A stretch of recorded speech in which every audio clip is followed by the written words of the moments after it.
শিবায়, ওম নমঃ শিবায়, ওম নমঃ শিবায়, ওম নমঃ শিবায়, ওম নমঃ শিবায়, ওম নমঃ শিবায়, ওম নমঃ শিবায়।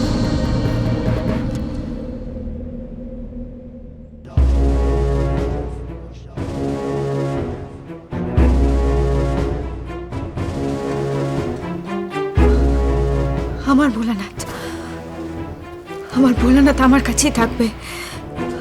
আমার কাছে থাকার জন্যই ভোলানাথ এ বাড়িতে এসছে। শিব ঠাকুরকে তো সিন্ধুকে আছে শিব ঠাকুর, যদি সিন্ধুক ভেঙে পুলিশ নিয়ে চলে যায়।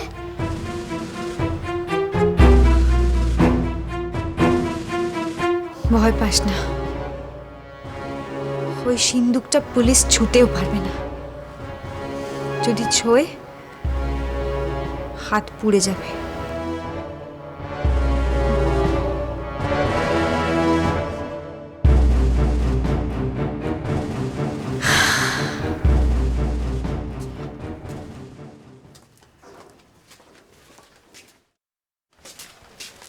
কি ব্যাপার অন্যদি? নতুন বউ তোমাকে বশ করেছে নাকি? এসব তুমি কি বলছো? তাহলে সব খবর দেওয়া বন্ধ করে দিয়েছো কেন? তুমি তো বলেছিলে অন্যদি যে তুমি প্রমাণ করে দেবে যাতে তোমার উপরে ভরসা করা যায়। সময় সুযোগ হচ্ছে না তাই? তোমার মতো আমি তার নিজের মর্জির মালিক নই, অন্যের নির্ভরশীল হয়ে কাটাতে হবে। নেহাত সই আমাকে এখানে এনেছিল তাই বেঁচে বলতে আছি, কিন্তু যে জন্য এসেছিলাম তাতে কিছুই হলো না। হলো না তো হতে কতক্ষণ? আচ্ছা অন্যদি, তোমার কি ধারণা দিদি আমার বাড়িতে আছে বলে চিরকালই আমার বাড়িতে থাকবে? না, অধিকার তাকে ফিরে পেতে হবে, আর তা যাতে সে ফিরে পায় তার জন্য সমস্ত ব্যবস্থা আমি করব। আর দিদিকেও কিন্তু এ বাড়িতে ফেরাবার দায়িত্ব তোমার অন্যদি। আমার? আমি কি করব? কি করবে? শতরূপাকে এ বাড়ি থেকে বিদেয় করবে। হ্যাঁ, তারপরে দিদি এ বাড়িতে ঢুকবে। তারপরে অন্যদি তোমার ইচ্ছেও তো পূর্ণ হবে। আমাকে যতই বোঝাও অলকা, আমি একটা কথা বুঝে নিয়েছি, অপূর্বর সঙ্গে ঝর্ণার বিয়ে হবে না। শতরূপা থাকলেও হবে না, না থাকলেও হবে না। কি হলো? আমার কথাটা পছন্দ হলো না বুঝি? আরে ছি ছি, এসব কি বলছো? তবে নতুন বউকে তাড়ানোর মতলবটা বলবে তো? আমাকে চেনো না তো? তোমাকে দিয়ে কাজ হাসিল করি, তারপর তোমাদের এই বাড়ি থেকে আমি তাড়াবো। কত আশা, অপূর্বকে জামাই করবে। কি হলো, উপায়টা বলবে তো? কেমন আছে রে তোর বউ? হ্যাঁ, মানে আমি মানে আছে বলতে একটু মনমরা হয়ে আছে আর খুব উইক হয়ে রয়েছে। তবে তুই চলে যাবার পরই তো সে চাঙ্গা হয়ে ওঠে। মাসি! মাসিকে ধমকে কি হবে? তুই নিজে কতদিন চোখ বুজে থাকবি বলতো? আচ্ছা, তোমাদেরকে অন্য কিছু আলোচনা করেনি? তবে ওই আকাশ ছেলেটা আসার মধ্যে আমি খারাপ কিছু দেখি না, বন্ধু বলে কথা। আর আকাশ ছেলেটা এলে নতুন বউ কিরকম উৎসাহ পায়। ও আবার কি কথা? অপূর্ব না থাকলে তুমি বাড়িতে লোক অ্যালাউ করো কেন? তুমি জানো না ওই ছেলেটা অপূর্বর বউয়ের সঙ্গে মিশে অপূর্বর কত বড় সর্বনাশ করেছে? মাসি থাক না, কেন বারবার এক কথা শুনতে কার ভালো লাগে? আর দেখো, কোনো ব্যাপারে কোনো মানুষকে একটা গণ্ডির মধ্যে ফেলে দেওয়া আমি বিশ্বাস করি না। হ্যাঁ, শতরূপা আমার বউ, তার মানে এই নয় তো ও সারাক্ষণ পর্দা দিয়ে বসে থাকবে, সেটা আমি বিশ্বাস করি না, পছন্দ করি না। বিশ্বাস করিস না বলেই তো আজ তোর এই অবস্থা। আচ্ছা, ভালো মানুষই করে আর কতদিন চলবে বলতো? এত অনাচার দেখেও তুই শক্ত হবি না? তোর এই সহ্য করার জন্যই না দিদি বাড়ি ছেড়ে চলে গেছে। সয়ের জন্য প্রাণটা আমার হু হু করে। নিজের হাতে গড়া সংসার ছেড়ে বোনের বাড়িতে পড়ে আছে, কবে যে সব মিটবে কে জানে। মিটবে একজন চলে গেলে। আচ্ছা অপূর্ব, সব জেনে শুনে তুই যে কেন মুখ খুলছিস না আমি কিছু বুঝতে পারছি না। মাসি, তোমাকে বোঝানোর কোনো দায় আপাতত আমার নেই। একটা কথা তোমাকে পরিষ্কার বলে রাখি, কাউকে কথা দিয়ে কথার খেলাপ করা আমি পছন্দ করি না। আমি শতরূপাকে বিয়ে করেছি নিজের দায়িত্বে, সজ্ঞানে, নিজের যুক্তি বুদ্ধি অনুযায়ী। এই জন্য কারুর কোনো দায় নেই, দায় আমার। কারণটা খুলে বললেই তো সব মিটে যায়। হ্যাঁ, আমরা তো সেই আশাই দিন গুনছি, কবে তুই কারণটা খুলে বলবি। এখনো সে কথা বলার সময় আসেনি, বলবো যখন সময় আসবে তখন বলবো, তার আগে নয়। অতিরিক্ত কৌতূহল ভালো নয়।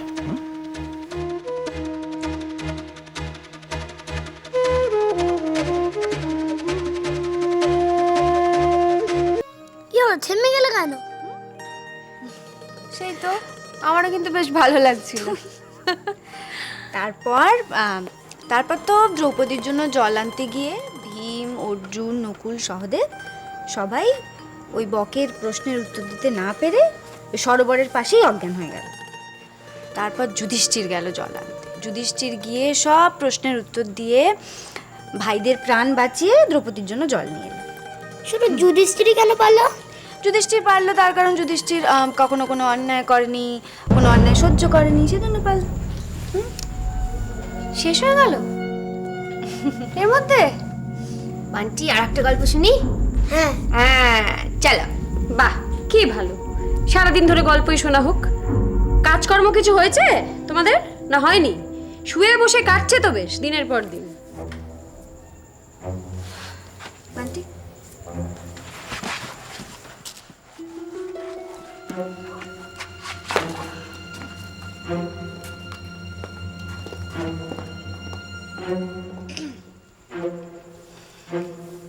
ওদেরকে তো কাজের কথা জিজ্ঞেস করলে।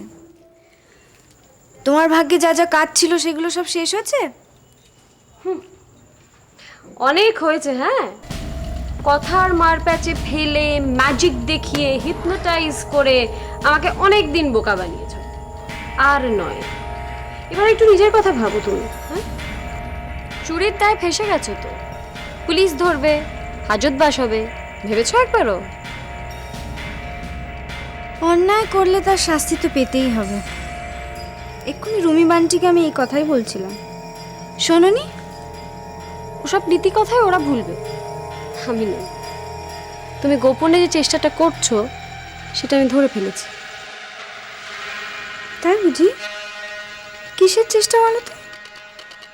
তুমি পরীকে কোথাও লুকিয়ে রেখে ওর কাছ থেকে এই বাড়ির সম্পর্কে সবকিছু জেনে নিয়ে এখানে এসেছো, তাই তো? কিন্তু তুমি যত চেষ্টাই করো, এই বাড়িতে পরীর জায়গাটা তুমি কোনো দিনই নিতে পারবে না। তোমার মুখে না এই পরীর প্রশংসা শুনে আমার বড্ড হাসি পাচ্ছে।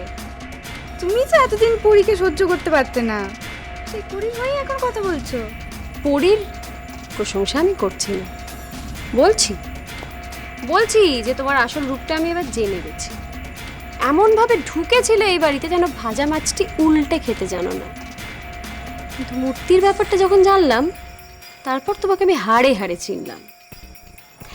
আস্তে আস্তে এই বাড়ির লোকজনকে বশ করে তাদেরকে বোকা বানিয়ে মূর্তি পাচার করার প্ল্যানটা কি অদ্ভুত সুন্দরভাবে ছকে ফেললে তুমি। আমি কোনো মূর্তি পাচার করার ব্যাপারে নেই বিশাখা। আরে আরে, সবে তো সন্দেহ হলো পুলিশের, একটু সবর করো। মেয়ে আমার ভাগ্যে লেখা আছেই। একটা কাজ আছে, সেইগুলো তুমি মন দিয়ে করো। একটা কথা তোমায় বলছি বিশাখা, এক কথা বারবার বলা কিন্তু আমার পছন্দ নয়।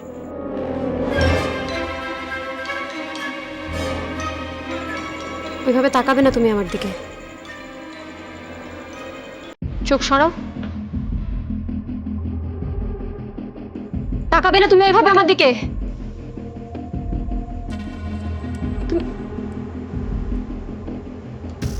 সহ্য করতে পারছি না আমি।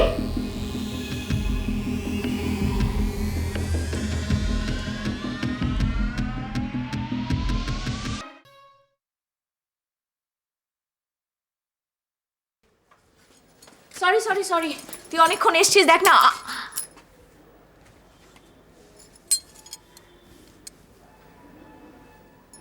এ কি, আমার মন ভালো করতে এসে নিজেই তো মন খারাপ করে দাঁড়িয়ে রয়েছে। এই যে কি কি কি হয়েছে? কি কিছু তো হয়নি। কিছু হয়নি? না না আমার কিছু ভালো লাগছে না, আমি এখান থেকে চলে যাবো। হ্যাঁ, হুম। চলে যাবি? চলে যাও। চলে যাবি? তা হঠাৎই বৈরাগ্য কেন রে, মানে হঠাৎই ডিসিশন? আমি এখানে একেবারে মিসফিট। আরে কেউ প্রাণ খুলে কথা বলতে জানে না, সব কিরম রাগি। ও, তাহলে এসেছিলিস কেন? আমায় কতগুলো বানানো কথা বলে সান্ত্বনা দেওয়ার জন্য? আমি অসুস্থ হলে তুই ডাক্তার কাছে ছুটে গেছিলিস কেন? সে তো কর্তব্যের খাতিরে। কর্তব্যের খাতিরে না? শুধুই কর্তব্যের খাতিরে তো? তো কর্তব্য শেষ হয়ে গেছে বুঝলি কি করে? সেটা তো বুঝতে পারছি না, কিন্তু এটা আমি বেশ ভালো মতোই বুঝতে পারছি যে আমি এখানে আর থাকবো না, এখানে থাকার কোনো মানেই হয় না। আরে বাবা, চাল নেই চুলো নেই, সংসার করার ইচ্ছে। এ বাবা, এই তুই তো একেবারে ফ্রাস্ট্রেটেড হয়ে গেছিস, এরকম হতাশাজনিত কথাবার্তা। এই মা, হতাশা? হ্যাঁ আমার? হ্যাঁ হতাশা? হ্যাঁ। কোথাও আমার হারিয়ে যাওয়ার নেই মানা, মনে মনে। থাক, অনেক হয়েছে। নেকা। একা এবং বোকা। বুঝলাম খোকা। একটা কথা বলতো। হ্যাঁ বল। সত্যি বলবি? আরে আমি তো মিথ্যে বলি না, বল। না, ঠাট্টা নয়, বল না, সত্যি বলবি? বল না আকাশ। শতরূপা যদি ওর মা না হতে পারার কথা জিজ্ঞাসা করে, তাহলে কি রে? হ্যাঁ কি বলবি সত্যি করে একটা কথা? হ্যাঁ, না মানে না আমি কত হারিয়ে টারিয়ে জানি জানিস তো, মানে আরে বাবা, হারিয়ে যাবার তো তখনই মজা যদি কেউ তাকে খুঁজে বার করার চেষ্টা করে, তাই না?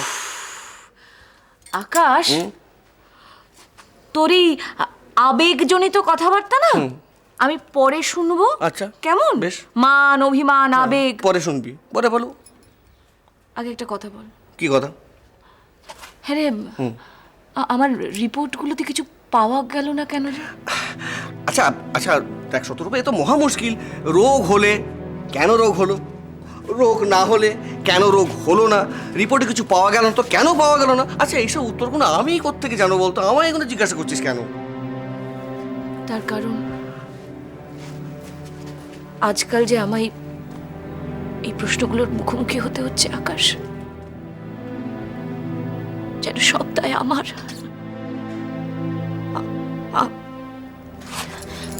বল না আকাশ।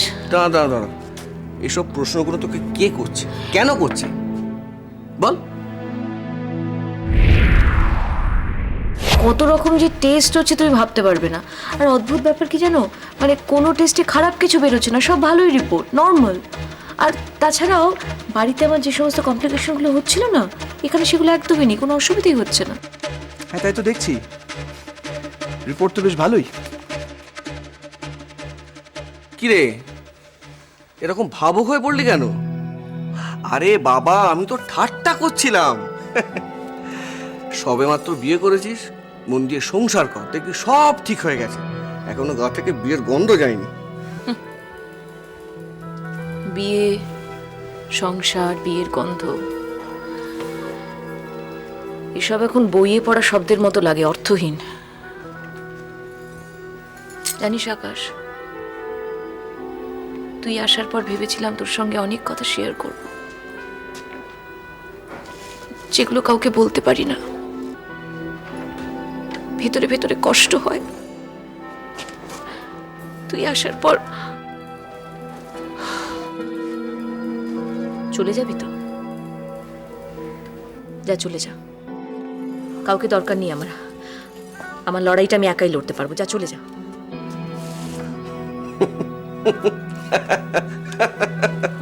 না, তোকে রাগিয়ে ভীষণ মজা।